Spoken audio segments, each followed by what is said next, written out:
halls of West Virginia resound with the sound of Golden Blue football. Almost heaven, West Virginia. Now let's bring on the Mountaineers. Goes around about the 15 to 10 to 5. A touchdown, West Virginia. He did it. He did it. Patrick White. Touchdown, Tavon Austin. But Don Nehlen's Mountaineers enjoy walking in where angels feared to tread. I think you think that these guys are going to fall over dead for you.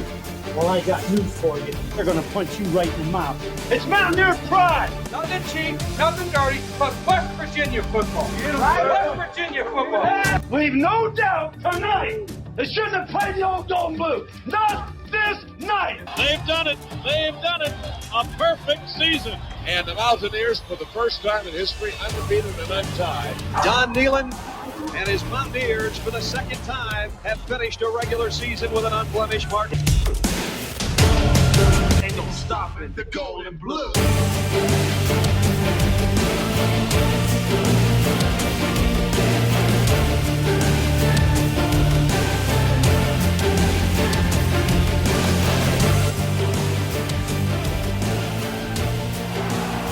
And now recorded from the CRW studios in Almost Heaven, West Virginia, it's the Country Roads webcast with your host, Jordan Cruz. What's going on, Mountaineer Nation? Welcome back into the CRW podcast here for episode 221.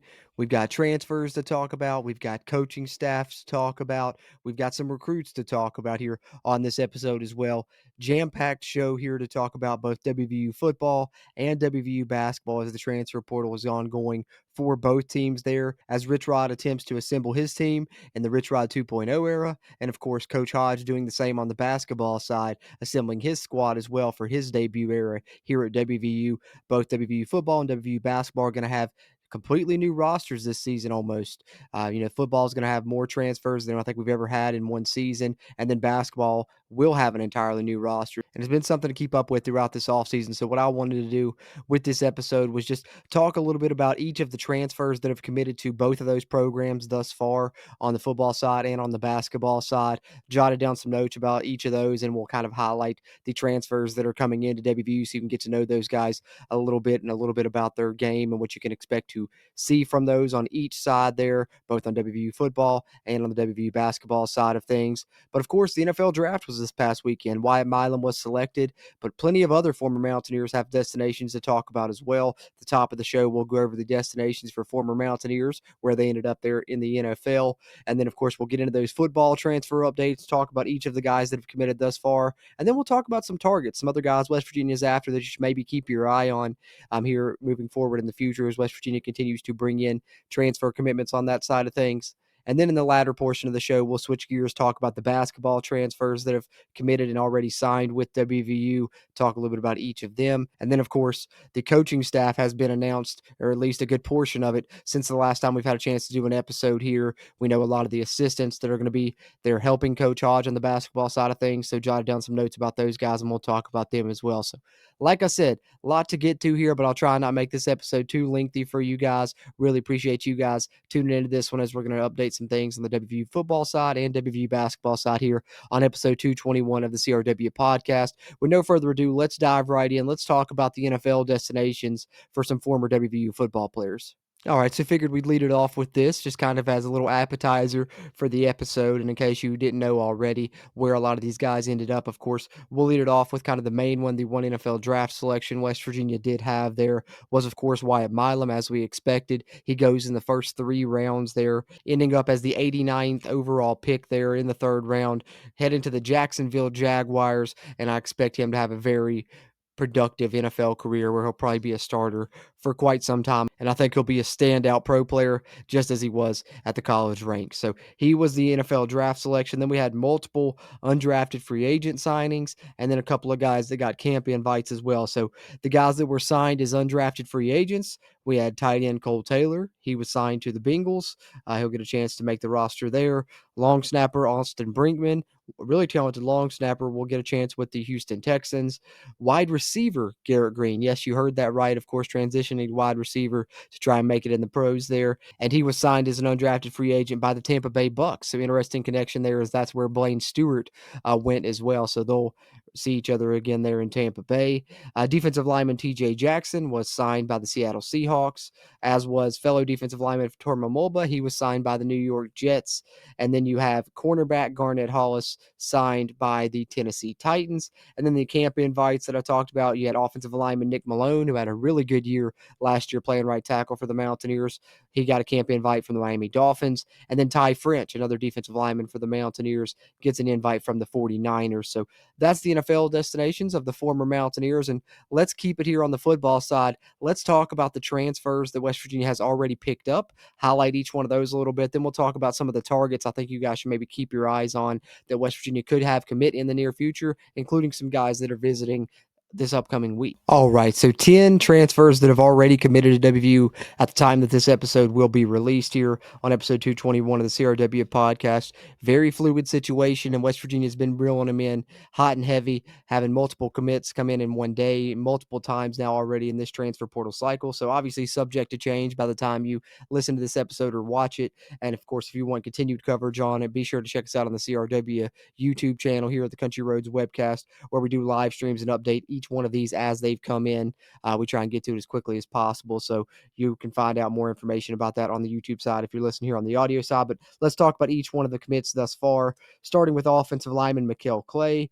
The notes I have on him here: 1 year of eligibility. He's an experienced offensive tackle, played over 1,000 snaps at the college level, and he had a 74 run blocking grade and a 73 pass blocking grade per PFF. Is going to come in and try and compete there on the offensive line for the Mountaineers. That is one commitment that they have added. They've also added a tight end in Grayson Barnes, 6'5", 225-pounder out of Northern Illinois.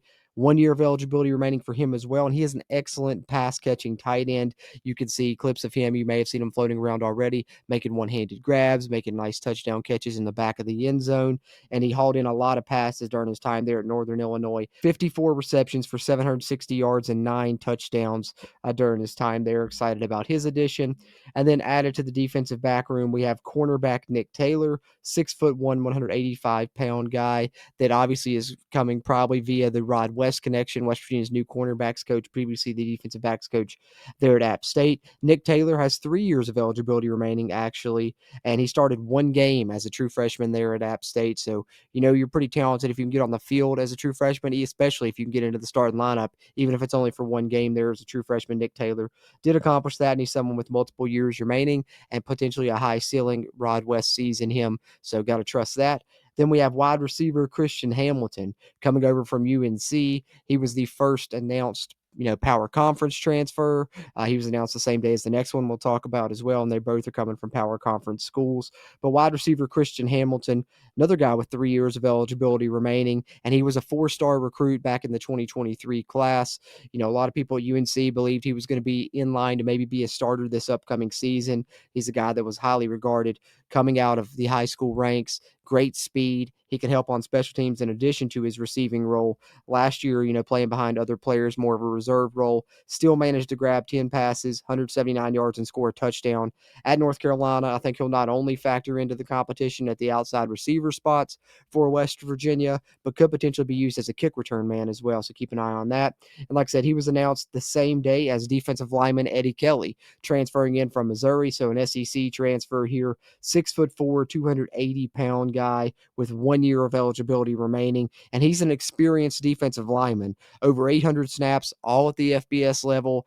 2 out of those 3 years, I think were at a Power 5 school, if not 3 of those years. So, he's been at multiple Power 5 programs, having those 800 snaps, and he graded out a 77 in run defense and a 77 tackling grade per PFF last season as well. So good numbers, and I think he'll definitely be someone that helps out West Virginia's defensive line immensely this upcoming season. Then we have linebacker Ben Bogle out of Southern Illinois, and here is a 6'2", 225-pound tackling machine that can also get into the backfield and be really disruptive. He showed that through his time at Southern Illinois. 2 years of eligibility remaining, and he's already played over 900 snaps there in his time, where he racked up 87 tackles, 16 and a half TFLs, 5.5 sacks, and 2 interceptions just last season with Southern Illinois. So that shows you he was certainly all over the field, and decided to add him to this class already. Then offensive lineman Josh Isosa coming from Oklahoma, big man there at 6'3", 330 pounds. And he's a guy that's, getting because of a high ceiling. 4 years of eligibility remaining, but coming out of high school, he was a top 15 rated offensive lineman in the state of Oklahoma in the 2024 class. So definitely a lot of potential there. And of course, you don't get to go to Oklahoma if you don't have that type of potential, right? So, the fact that he went there and is another transfer coming in from the SEC is a nice addition here to this transfer class. And then the most recent additions here were kicker Cade Hensley, who's coming in from Coastal Carolina at 5'10", 190, coming in for his final year of eligibility remaining here at WVU. And we talked about this in the past. West Virginia brought in Ethan Head from Tulane in the last transfer portal cycle, but he's a kickoff specialist. Cade Hensley is coming in to probably be your place kicker, or at least be in competition there. He's expected to compete for that starting place kicking job. And he did a good job of it throughout his time there at Coastal Carolina. 85 plus field goal grade according to PFF. I don't believe he missed an extra point last season. I believe he's only missed one in his entire time there. Also super high field goal percentage, so like the addition of Cade Hensley. And then another offensive lineman that I think is coming probably to make an immediate impact. It's another SEC transfer here, guys, and that's Malik Ogbo coming from Texas. 6'4", 300-pound guy. Played in almost every game for Texas last season, although it was in more of a reserve role, sometimes used as a tight end in a jumbo package. But nonetheless, he got on the field already and still has 2 years of eligibility remaining. And if you get on the field in the SEC that early, you're definitely a very talented player, and you watch him on film and he really stands out because of his agility and because of his versatility. That's why he played a lot as a reserve at Texas in multiple situations, playing, like I said, jumbo tight end, tackle, and even playing guard at one point as well. And during his time there, he allowed 0 sacks and his 43 pass blocking snaps there at Texas. So really like the addition of Ogbo. Think he's going to come in and compete on that offensive line. And then most recently, at the time of this recording of this episode anyways, wide receiver Justin Smith-Brown was the latest addition to the transfer class. Another guy with 1 year of eligibility remaining, and he has great speed. That's what I really love the most about this Justin Smith-Brown addition. He's been clocked, sub 4.3 40-yard dash time, and he fills a need. West Virginia, if you look on the roster, they have a lot of guys that are kind of more prototypical slot receivers, and they only had, less than a handful of guys that could play outside receivers. So that's why they go out and they target outside receivers here in this portal window, and they get a good one in Justin Smith-Brown coming from South Carolina State, where he had great experience playing over 1,000 snaps in his 3 seasons there. And last year, you see kind of the speed here in his numbers with 54 receptions for 749 yards, and that high yards per catch average lets you know that he's beating people deep. And also, you can see on films, he takes screen passes, makes people miss. And when he gets in the open field, there's not a lot of people catching him. He ended up with 4 touchdowns last year at South Carolina State, and excited to have him with this class. And I'm really excited about all these ads that West Virginia is going after here in this transfer portal window. All these guys that we just talked about, I think they're being more targeted in what they're going after, really trying to go ahead and fill positions that they know they need guys in. And I really like that strategy, and they're going out and targeting impressive guys and picking up impressive guys. So let's talk a little bit more about some of the targets, because I think that there are some talented guys there that I'd love to see join this list in the near future. All right, as we take a look here, this is the transfer target list. Like I said, not an extensive list, just the ones that I've been able to note that West Virginia has reached out to, offered scholarships to, brought in visits in some cases. Some have visits coming up. We'll talk about that momentarily. And here on the Country Roads webcast, once they make a visit, I like to put them on commitment watch, because West Virginia's chances increase greatly once they get a prospect in here to Morgantown. So we'll highlight some of those guys that I think are on commitment watch, or we can put on in the future as long as they go through with their planned visits. But there's definitely more names that West Virginia has reached out to, offered scholarships to, I'm sure. It's tough to keep up with all of these, but I do the best job I can following it on social media and such. But these are the names that I have seen here. If you see the list, if you're watching on the video version, I'll highlight some standout ones here for you guys that are only listening on the audio side, including the ones that have visited or are going to be visiting here in the near future. So players that have visited WVU this offseason: linebacker Shea Taylor from Ohio, cornerback Darian Lewis from Akron, and defensive back Jacob Robinson from Emory and Henry have both visited. Jacob Robinson, I think more of a safety prospect at 6'4", great size, but Darian Lewis would be a great addition to the secondary. And let's not forget, West Virginia added Devontae Golden Nelson from Akron in the defensive back room in the first transfer portal window, so maybe that helps your chances with Darian Lewis, who has recently visited WVU. So those are some guys that have came in lately, as have Joseph Adair, a pass rushing edge there from Texas Tech. He recently visited WVU as well. And then coming up on future visits, we have Will Osteen, a transfer lineman from Jack State. Davion Harley recently visited as well. He's another transfer offensive lineman from Jack State, probably more of an interior guy. Osteen is a guy that if you can land him, I think he comes in and is starting left tackle day one for WVU. He's going to be visiting soon.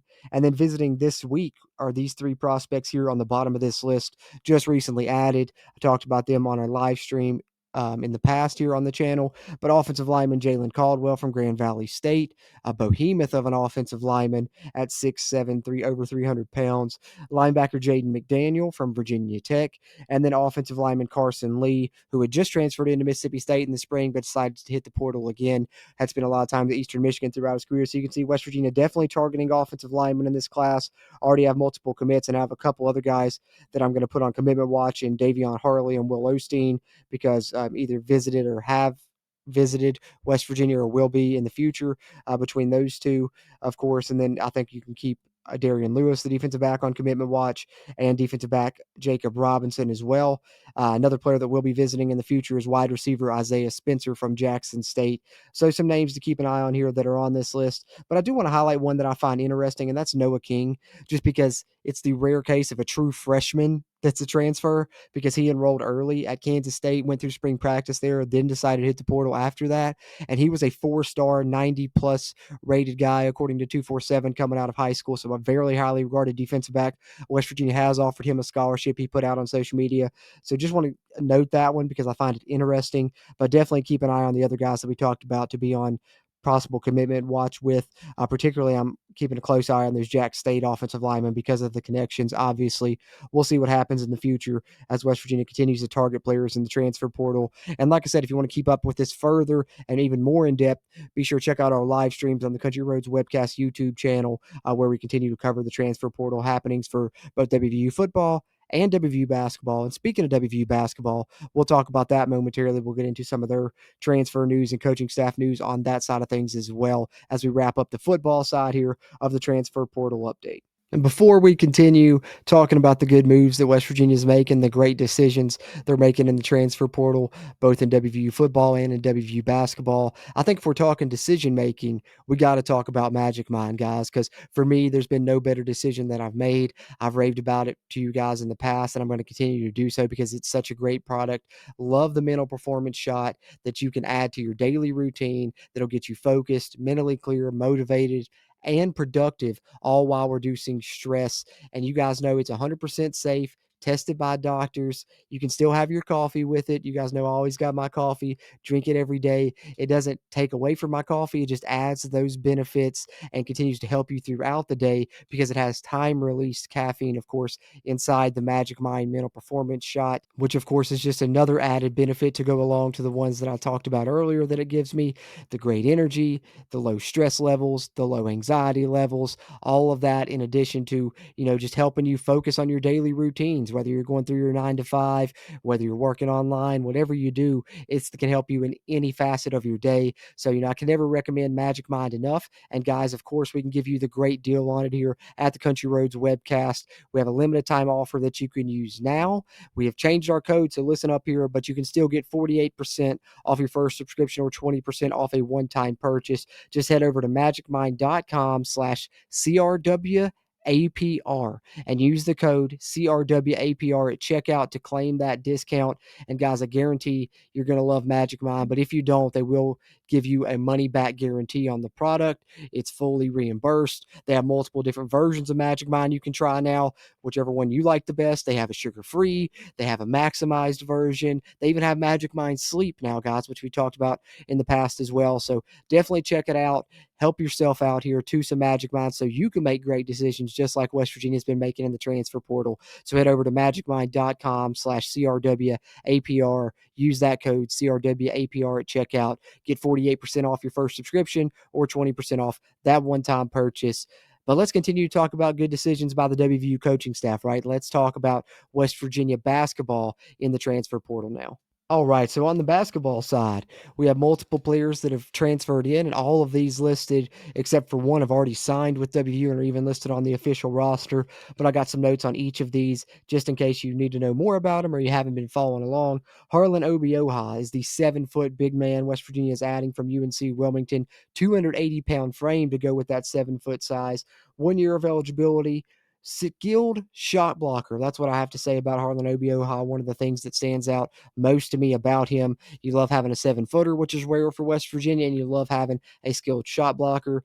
5 double-doubles last season at UNC Wilmington, and has shown that he can get it done against power conference competition as well, as he scored 7 points and grabbed 9 rebounds versus Texas Tech in the NCAA tournament. And we all saw the run that Texas Tech ended up making, and he had a good game against them, which certainly stands out. And then one of the North Texas additions is the one that I was most hoping that we would add from North Texas when we landed Ross Hodge, because I'm super excited about the addition of Brennan Lorient, 6'9", 215-pound forward, 1 year of eligibility remaining. Last year at North Texas, he was first team All AAC, first team All Conference there, and he was the 6th man of the year in their conference as well. Super athletic guy, can jump out of the gym, which of course is going to lead to some highlight reel slam dunks, but also helps him be able to block shots on his own. He averages over 1 block shot per game. So you got 2 guys that can help protect the rim there with Obioha and Lorient. And Lorient also scored in double figures 21 out of 36 games last season and had over 20-plus points on 2 different occasions. So excited about his addition.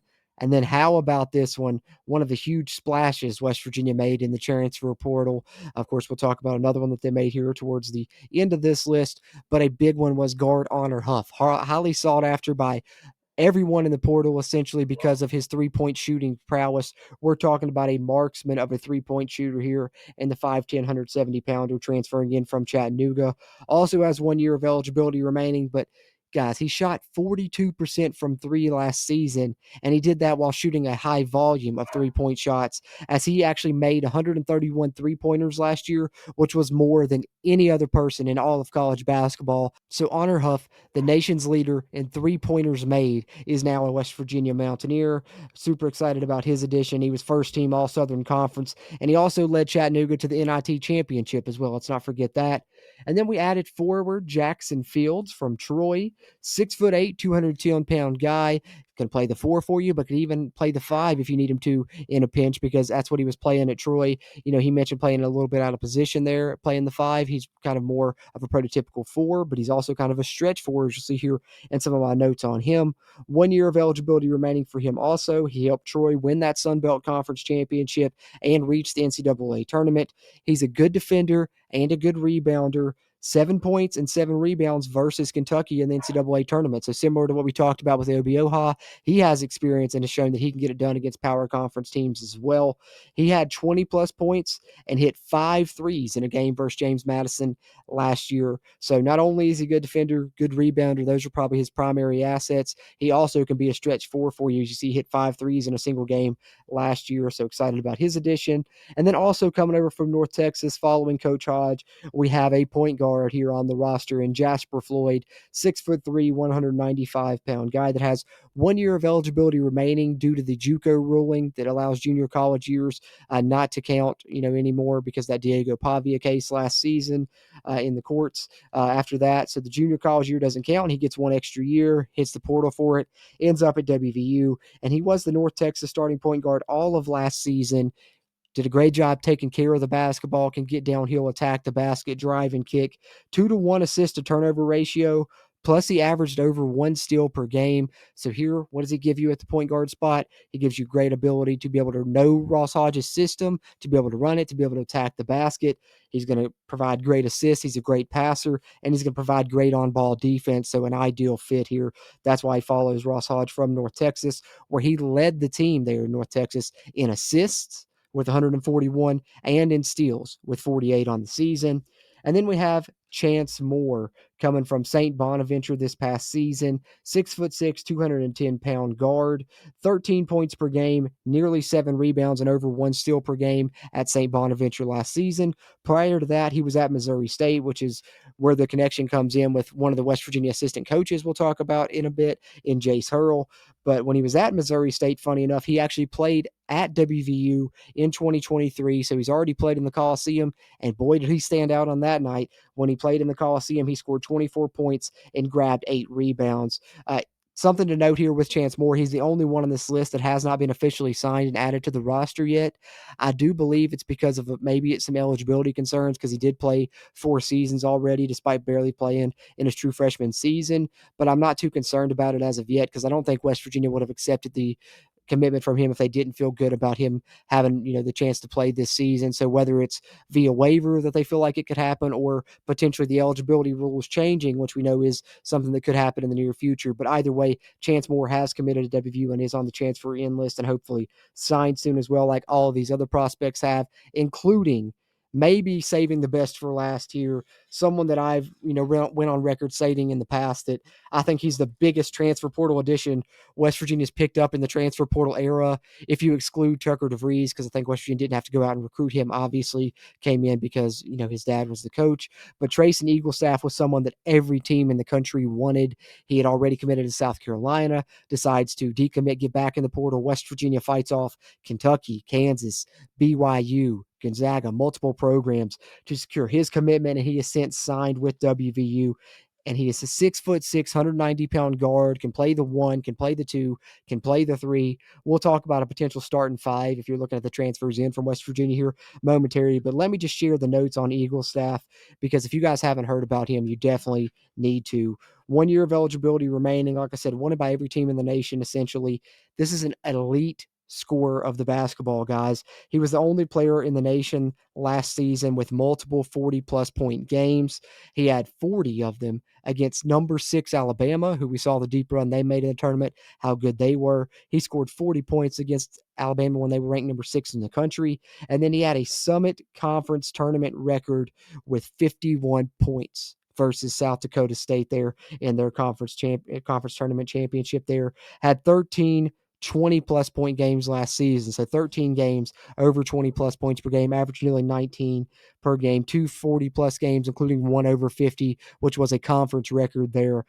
So Trayson Eaglestaff is a Mountaineer, and man, that is one that I'm ecstatic about. Excited about all of these, though. I love the way this roster's shaping up. They're not done yet. It's been quiet for a little bit here, but there's going to be more names to come in. We also have a freshman that's joining the roster we'll talk about momentarily. But let's talk first from these transfers in. I think we can formulate a starting 5, of course, subject to change. The caveat here being could change depending on who else they add in the future. But I think we got a good chance of this maybe being our starting 5 next season. So if we're calling it, I think you would have the point guard being Jasper Floyd. You would have Honor Huff as the shooting guard, which I know, looking at the size, you think that would be the other way around. But with Huff's prowess, you want to be able to run him off screens. You want him off the ball, being able to, spot up. And Jasper Floyd, very talented, as we talked about, attacking downhill, good in the pick and roll and good in driving and kicking. So I think you would have Jasper Floyd as the point guard, Honor Huff as the 2 guard. Then I think at the 3, you would probably have Trayson Eaglestaff. So it's kind of a 3-guard lineup, although Eaglestaff could be considered a forward. But last season at North Dakota, he even played point guard at times. So you do have 3 good ball handlers there. Honor Huff played point guard for Chattanooga some. Eaglestaff played point guard for North Dakota some. So 3 ball handlers on the floor. I think you'd go Jasper Floyd at the 1, Honor Huff at the 2, Trayson Eaglestaff at the 3.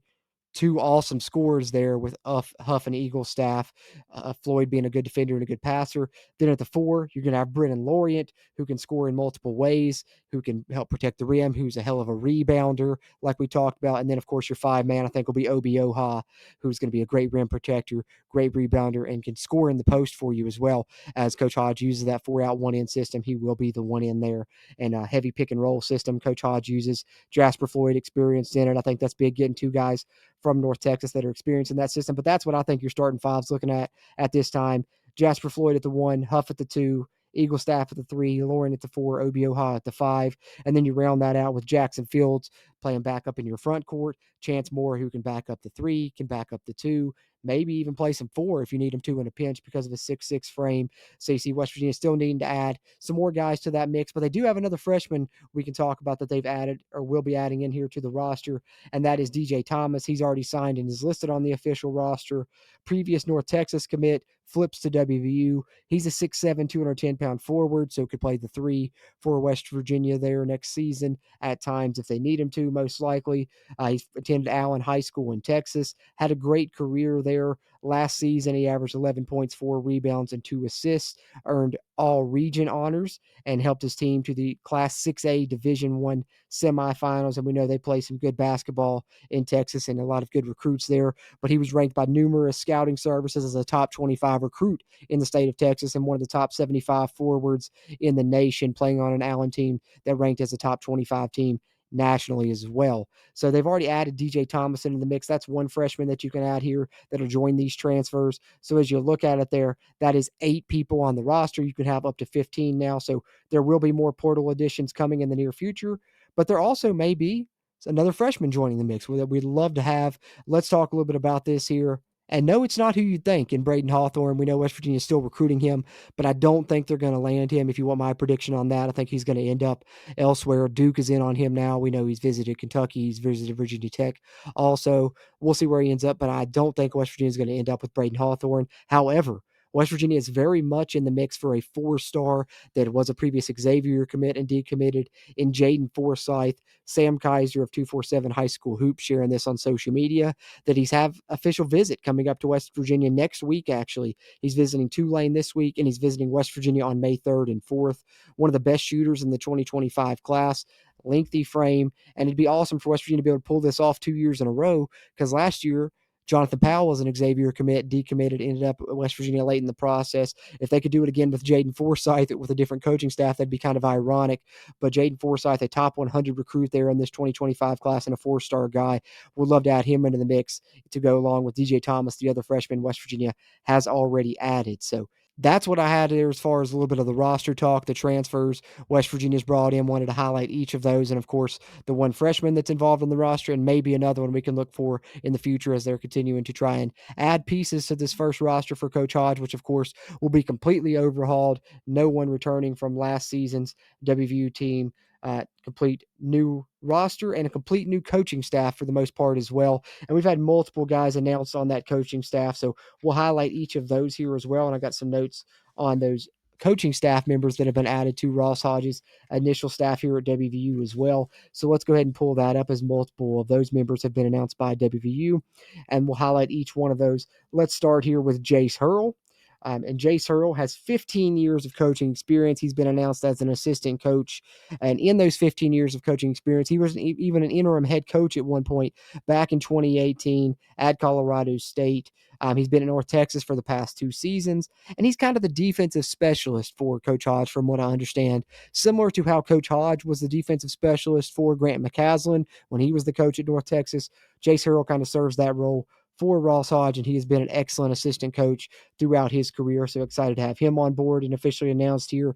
As if you're watching on the video version, you see this is the official roster over on WVUsports.com that shows the coaches that have been announced. And the next one we're highlighting here is Phil Forte, which you guys know was the one assistant coach I was really hoping came over from North Texas. I was excited about him. I'd heard great things about him being a recruiter, and I think he's already proved that prowess a little bit here at WVU.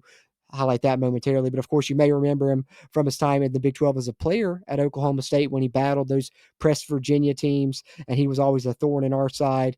one of the top 5 or top 6 scorers in Oklahoma State's history when he finished his career there, and he led them in three-pointers, over 330 three-pointers in his career there. So he was great as a player, and he's been really great as a coach. 8 years of coaching experience already under his belt, been at North Texas the past 2 seasons, and he's already helped 10 different players earn 13 all-conference honors in his 8 years of coaching. That includes Atten Wright and Jason Edwards the past 2 seasons at North Texas, where they were both first-team all-conference players under his tutelage. And the one note I have here is that he is an excellent recruiter. He's shown that in the past, and here at WVU, he's already shown that, because it was rumored that he was the lead recruiter on Honor Huff, who we just talked about, one of the best shooters in the nation, and on Trace and Eagle staff, one of the best scorers in the nation. So Phil Forte, a great addition to the staff here already. And then rounding out the assistant coach additions, we have Mike Randall coming over to West Virginia as well from North Texas. He has 11 years of coaching experience under his belt. He was at North Texas the past 2 seasons. He's developed all conference players as well, kind of similar to what we're talking about there with Phil Forte. And I think here with Coach Randall, you get kind of an offensive specialist that's done a good job drawing up plays for Coach Hodge in the past, and they were really good out of timeouts, and he was a big part of that. So I think you got 3 big things here from the guys that came over from North Texas. With Hurl, I think you got the defense. With Forte, I think you got the recruiting and, of course, some offensive prowess. And Randall, you get great play caller, great offensive prowess with him as well. And then we have 2 support staff coach members to talk about as well, additions to Coach Hodge's staff as it's shaping up. First, we have our director of video, scouting, and analytics, and that will be Sean McClurg, who spent the past 2 seasons at North Texas doing that exact same job. He's very experienced in analytics and advanced scouting. Coach Hodge stated that he will have a direct impact in our game preparation and recruiting. So very experienced in analytics and advanced scouting will certainly help West Virginia in those areas.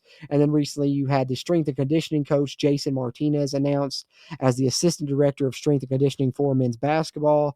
He was also at North Texas the past 2 seasons in the same capacity and has had the similar role at Iona, Eastern Carolina, and Wake Forest in the past there. So he'll be helping those guys get bigger, stronger, faster for the upcoming season.